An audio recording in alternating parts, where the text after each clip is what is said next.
आज महर्षि वाल्मीकि जी की जयंती का पावन पर्व पूरा देश बहुत गर्व के साथ मना रहा है। और इस पावन पर्व और शुभ अवसर पर हम आप सभी को बहुत बहुत बधाई और हार्दिक शुभकामनाएं देते हैं और आप सभी के सामने प्रस्तुत करते हैं उनका संक्षिप्त जीवन परिचय। और उसके बाद में सुनिए महर्षि जी के काव्य रचनाओं का और गोस्वामी तुलसीदास जी की काव्य रचनाओं के कुछ मुख्य अंश। अब कथा विस्तार पूर्वक सुनिए। उनके द्वारा लिखे गए पावन ग्रंथों से हमें मार्गदर्शन प्राप्त हो रहा है और हमारा सबका कल्याण हो रहा है।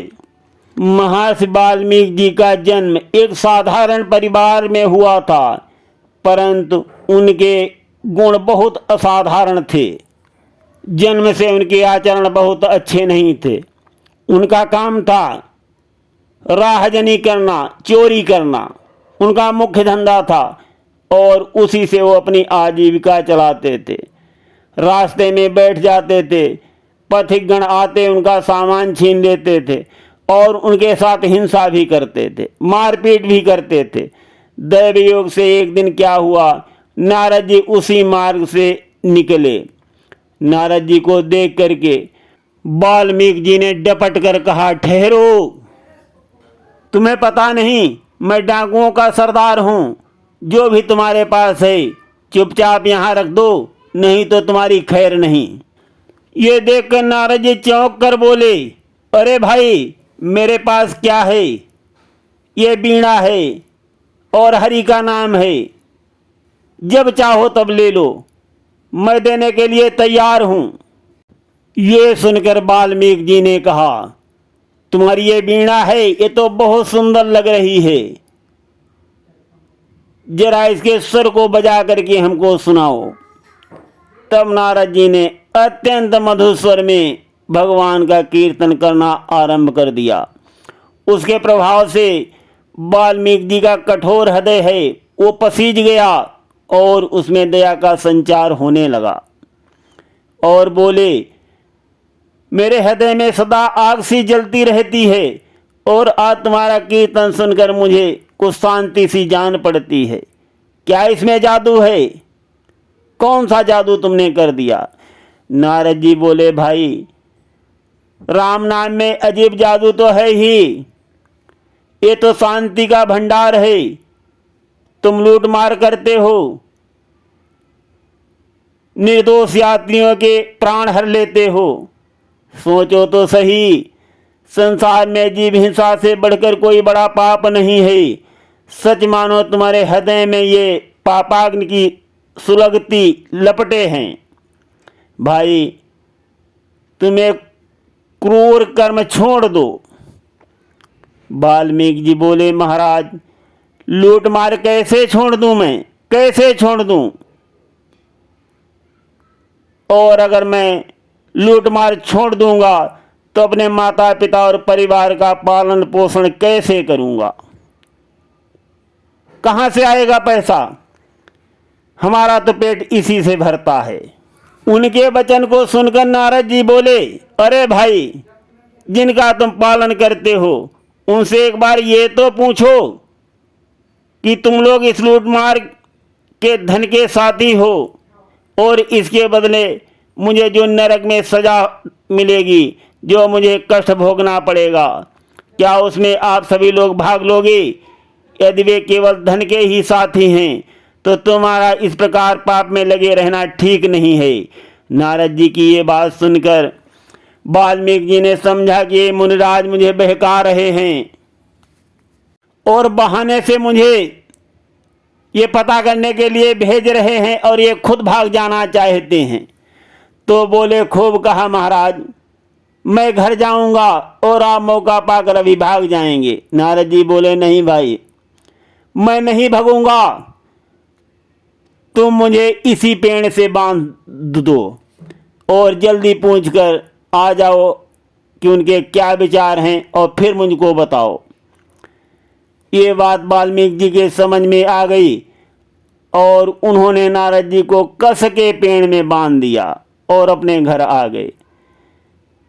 अपने घर में आकर के माता और पिताजी से पूछा कि मैं नित्य लूट मार कर जीवों की हत्या करके आपके लिए धन कमा करके लाता हूँ, उसे आप सभी लोग भोगते हो, परंतु इस पाप कर्म के लिए मुझे परलोक में जो दंड मिलेगा उसमें आप लोग भाग लेंगे अथवा नहीं। माता पिता बोले, बेटा धनोपार्जन करके हमारा पालन करना तेरा धर्म है, तू अधर्म से धन बटोरता है तो हम उसमें क्या कर सकते हैं, उसका फल तो अकेले तुझे ही भोगना पड़ेगा, हम तेरे पाप के भागीदारी कैसे हो सकते हैं। तू चाहे जैसे धन कमा करके ला और मेरा पालन पोषण कर। ये बात सुनकर उसने अपनी स्त्री से कहा कि हे प्रिय, तेरा क्या विचार है मेरे लिए, जो मैं धन कमा करके लाता हूँ, क्या तुम उसमें सहभागी बनोगी। स्त्री बोली, स्वामी मेरा धर्म तो आपकी सेवा करना है, यदि आप पाप पूर्वक धन संग्रह करते हैं तो इसकी जिम्मेदारी आपकी है, आपकी, मैं उसका फल क्यों भोगूंगी। तो मित्रों, अपने परिवार से ऐसा रूखा उत्तर पाकर वाल्मीकि जो को बड़ा पश्चाताप हुआ और फौरन उन्होंने नारद जी के पास आकर के उनके बंधनों को खोल दिया और उनके चरणों में गिर गए और फूट फूट कर रोने लगे। तब नारद जी ने उन्हें अत्यंत दुखी देखकर धैर्य बंधाया और कहा कि आप चिंता मत करो, जब जागो तभी सवेरा, और मैं तुम्हारा उद्धार जो है करवा के रहूँगा। फिर नारद जी ने उनको समझाया कि यदि अपना भला चाहते हो, अपना कल्याण चाहते हो, तो सारे गलत काम छोड़ दो, हिंसा करना छोड़ दो, किसी को सताना छोड़ दो, चोरी करना छोड़ दो और निरंतर राम नाम का जप करते रहो। अब यहाँ पर हम वाल्मीकि जी का जन्म का नाम तो बता ही देते हैं। उनका जन्म का नाम रत्नाकर था। नारद जी की वाणी को सुनकर रत्नाकर ने भविष्य में पवित्र जीवन व्यतीत करने की प्रतिज्ञा कर ली और अपने परिवार से सदैव के लिए संबंध तोड़ लिए। किंतु इतने दिनों तक पापमय जीवन व्यतीत करने के कारण उनका हृदय जो है इतना कलुषित हो गया था, इतना कलुषित। वो बहुत प्रयत्न कर रहे थे, उनके मुख से राम नाम का उच्चारण नहीं निकल रहा था। इसलिए उन्होंने नारद जी से पूछा, अब इसका क्या उपाय है। श्री राम जी का नाम तो हमारे मुख से निकल ही नहीं रहा है। तब नारद जी ने विचार किया और सोचा, अरे इसका जीवन तो मार धाड़ में बीता है, इसलिए इसकी वृत्तियां अत्यंत उग्र हो गई हैं। अतः उन्होंने मरा मरा जपने के लिए उनको उपदेश दिया। मरा मरा ही कालांतर में उल्टा होकर के राम नाम हो गया। उसने एक स्थान से ईश्वर आसन पर बैठकर ऐसी कठोर तपस्या की, उसके शरीर पर वाल्मीकि दीपक के घर बन गए और वो चारों ओर से उनसे दब गए। इस प्रकार से उनको कई सहस्त्र वर्ष बीत गए। तब नारद जी फिर उधर आए और उन्होंने पुकार कर कहा, वाल्मीकि। बस इससे उनकी समाधि टूट गई और वे रत्नाकर से वाल्मीकि मुनि हो गए।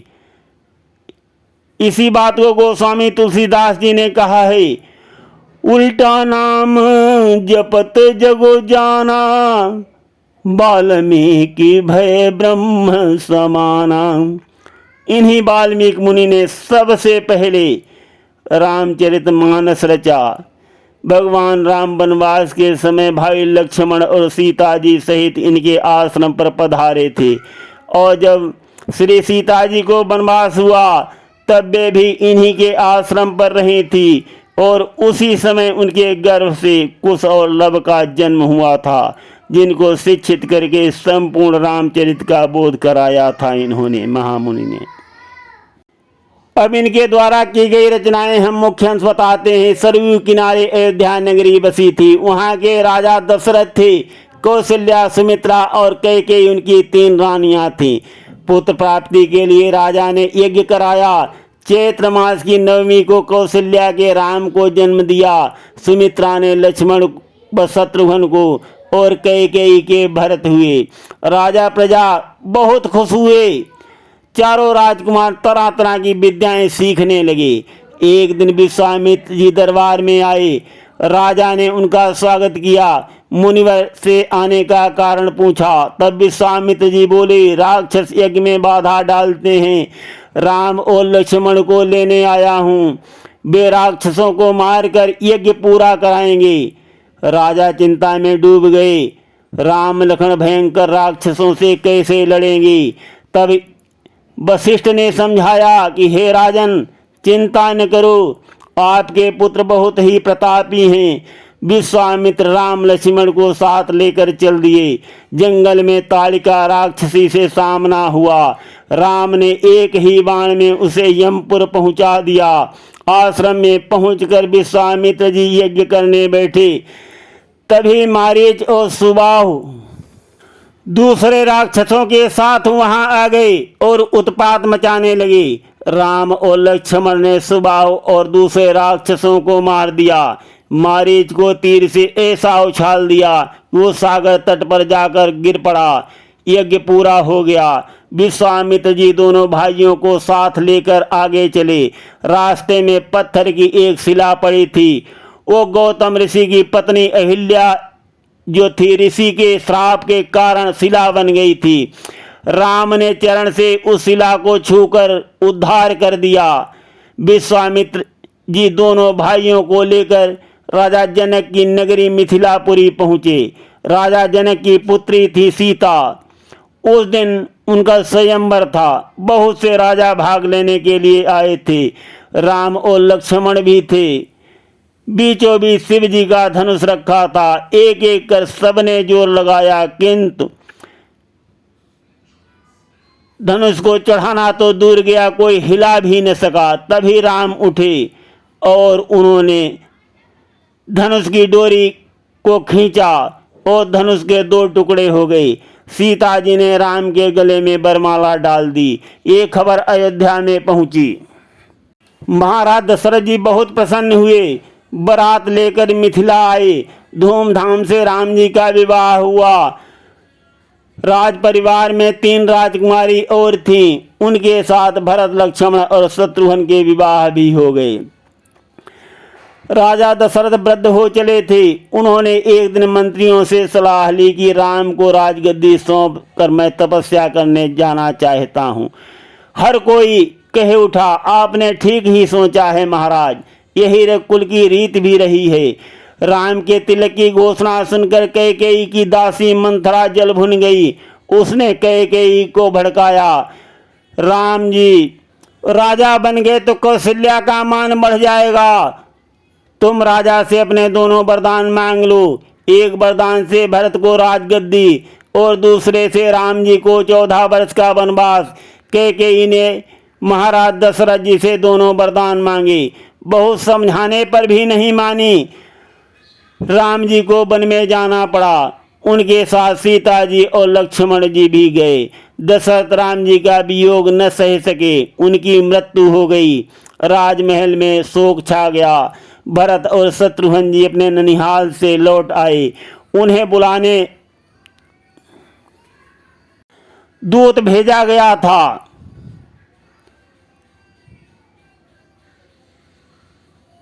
राम और सीता लक्ष्मण अपनी वन यात्रा में श्रृंगबेरपुर पहुँचे।